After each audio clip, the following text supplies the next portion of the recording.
Jeff Hirsch, we can already hear the candidates rumbling.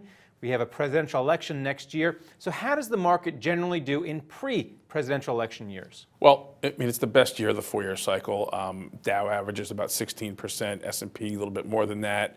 There's been no loss in the Dow since 1939. You have this priming of the pump.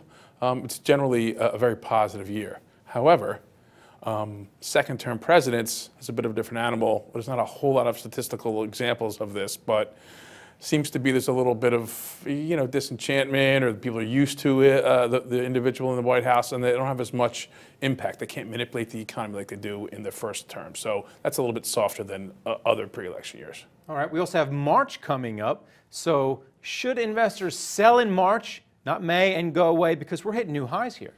I'm starting to get very concerned about it. I mean, my outlook, the forecast I put out in December calls for about 19 on the Dow and 22, 2250 on the S&P, flirting with the old highs on NASDAQ, so we're kind of there. There is a saying, beware the Ides of March, that applies to the market as well as Caesar.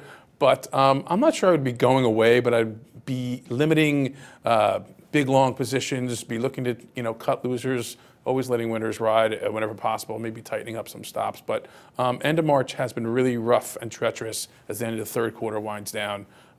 It's the time to get concerned. It's not only been a harsh winter weather-wise here on the East Coast, but it's been harsh for oil. That really fell out of bed in December, and it's kind of stabilizing now. So is there a seasonality? What should we expect from oil and gas going forward? Interestingly, the commodities of crude oil and natural gas tend to bottom in February.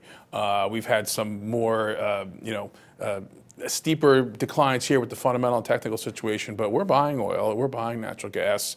We like a couple of the ETFs that trade the commodities, the USO for the oil, the UNG for the gas, and also the stocks, XLE and the FCG, which is the natural gas.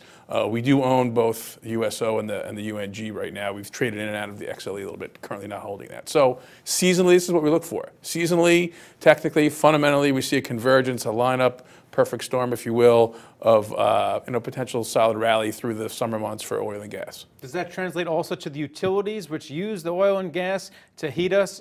Tell me about the XLU, I guess. Right. Nice dividend there, about 3% or so. Low fees, that's the spider utility.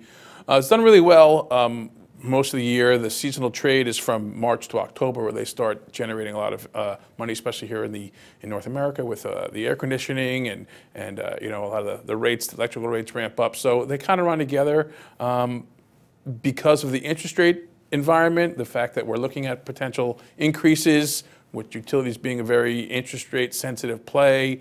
I'd be a little bit cautious. So we're looking at the utility seasonality. The dip here is attractive, though. All right. Thanks a lot, Jeff. Thank you.